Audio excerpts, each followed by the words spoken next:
जय श्री राम। आप सभी को विजयदशमी दशहरा की हार्दिक शुभकामनाएं। शारदीय नवरात्र का समापन आश्विन मास के शुक्ल पक्ष की 10वीं तिथि को होता है।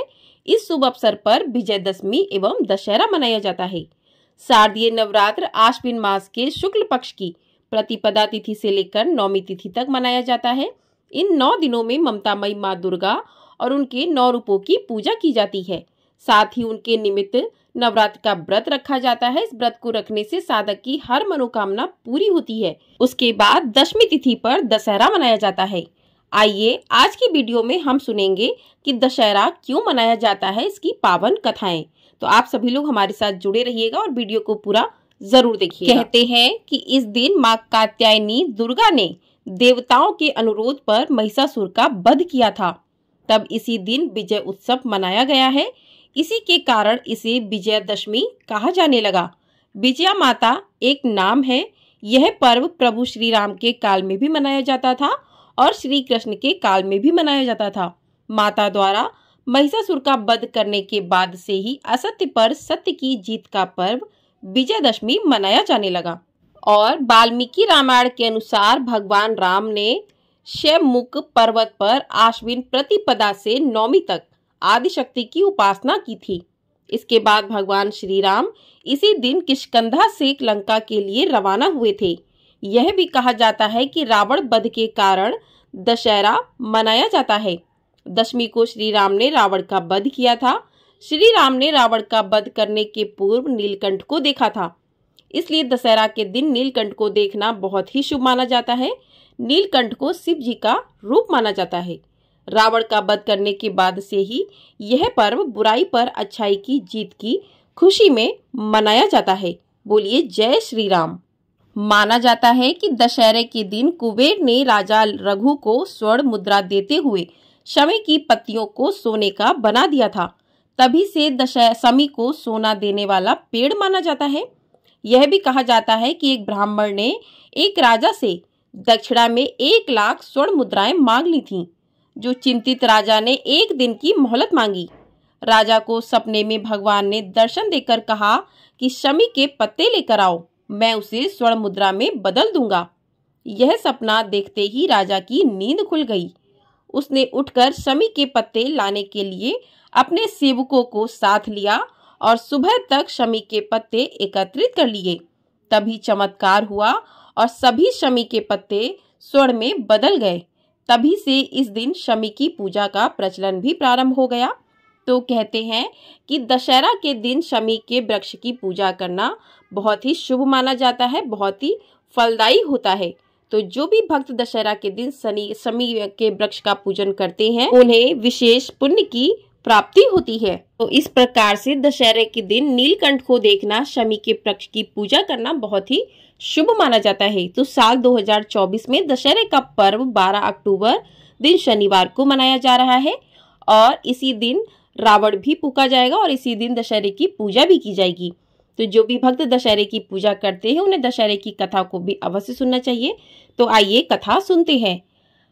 14 वर्ष के वनवास के दौरान लंकापति रावण ने जब माता सीता का अपहरण किया तो भगवान राम ने हनुमान जी को माता सीता की खोज करने के लिए भेजा। हनुमान जी को माता सीता का पता लगाने में सफलता प्राप्त हुई और उन्होंने रावण को लाख समझाया कि माता सीता को सम्मान सहित प्रभु श्री राम के पास भेज दें। रावण ने हनुमान जी की एक न सुनी और अपनी मौत को निमंत्रण दे डाला। मर्यादा पुरुषोत्तम श्री राम ने जिस दिन रावण का वध किया उस दिन शारदीय नवरात्र की 10वीं तिथि थी। राम ने 9 दिन तक माँ दुर्गा की उपासना की और फिर 10वें दिन रावण पर विजय प्राप्त की। इसलिए इस त्योहार को विजयदशमी के रूप में मनाया जाता है।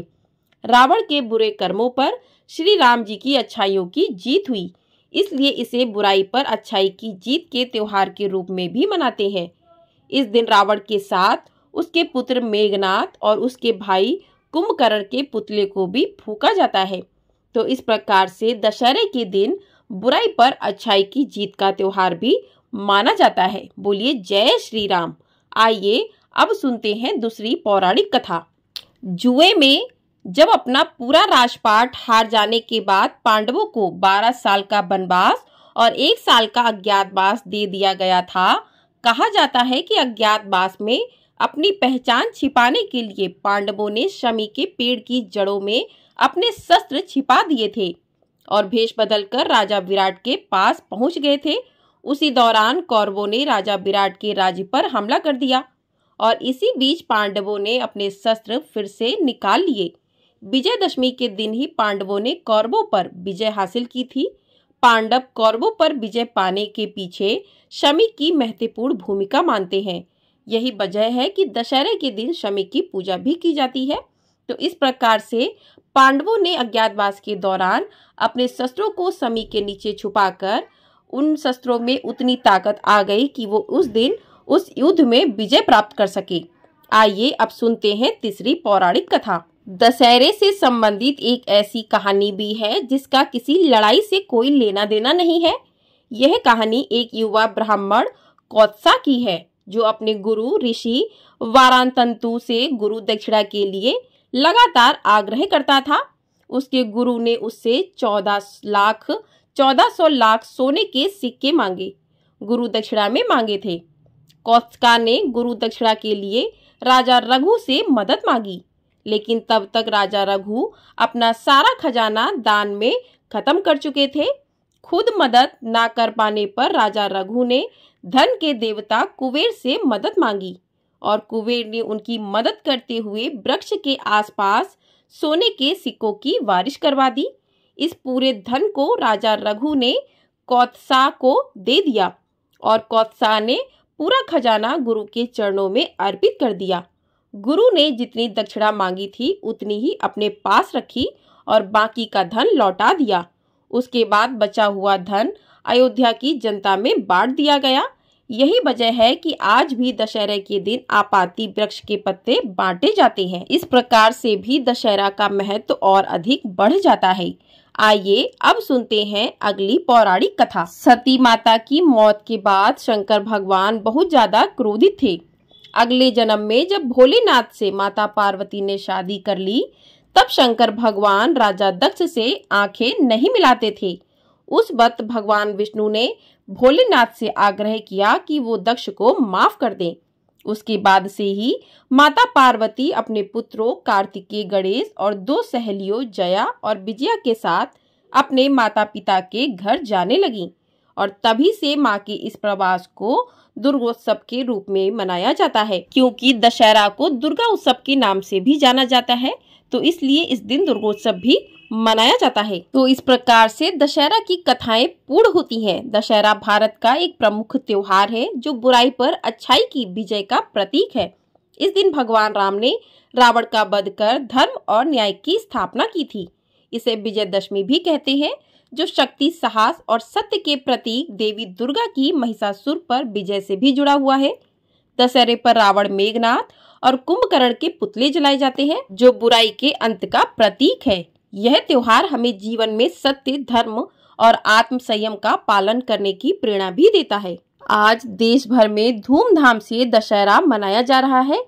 ये एक प्रमुख हिंदू त्योहार है जिसे बुराई पर अच्छाई की जीत के रूप में मनाया जाता है। दशहरा न केवल धार्मिक दृष्टि से बल्कि सांस्कृतिक रूप से भी महत्वपूर्ण है। भारत के विभिन्न हिस्सों में इसे अलग अलग तरीकों से मनाया जाता है। इसका धार्मिक, सांस्कृतिक और सामाजिक रूप से भी बहुत महत्व है। दशहरे का महत्व धर्म, न्याय, शक्ति, सामाजिक एकता और जीवन में सकारात्मक बदलाव के संदर्भ में अत्यधिक व्यापक है। यह त्योहार हमें अच्छाई, सच्चाई और धर्म के मार्ग पर चलने के लिए प्रेरित करता है और जीवन में संयम, अनुशासन और सुधार का संदेश देता है।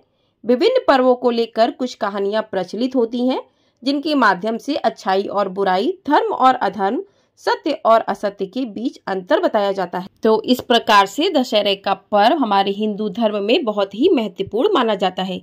जो भी भक्त इस दिन पूजा करते हैं, कुछ लोगों के यहाँ इस दिन पूजा की जाती है, कुछ लोगों के यहाँ इस दिन अलग अलग तरीके से परंपराएं हैं। कई जगह विशेष मेला लगता है जहाँ रावण बनाया जाता है। उसके बाद रावण को दशमी के दिन फूका जाता है। कहते हैं इस प्रकार से बुराई पर अच्छाई का प्रतीक मानते हुए भगवान राम ने रावण को मारा था। तो इस प्रकार से दशहरे का पर्व मनाया जाता है। आपको ये वीडियो पसंद आई हो, वीडियो को लाइक, शेयर, चैनल को सब्सक्राइब अवश्य कर दीजिएगा। आपको हमारे चैनल पर एकादशी की कथा, एकादशी कब है, इसके बारे में भी जानकारी दी जाएगी। तो चैनल को सब्सक्राइब करके अपना ढेर सारा प्यार अवश्य दीजिएगा और कमेंट बॉक्स में जय श्री राम अवश्य लिखिएगा।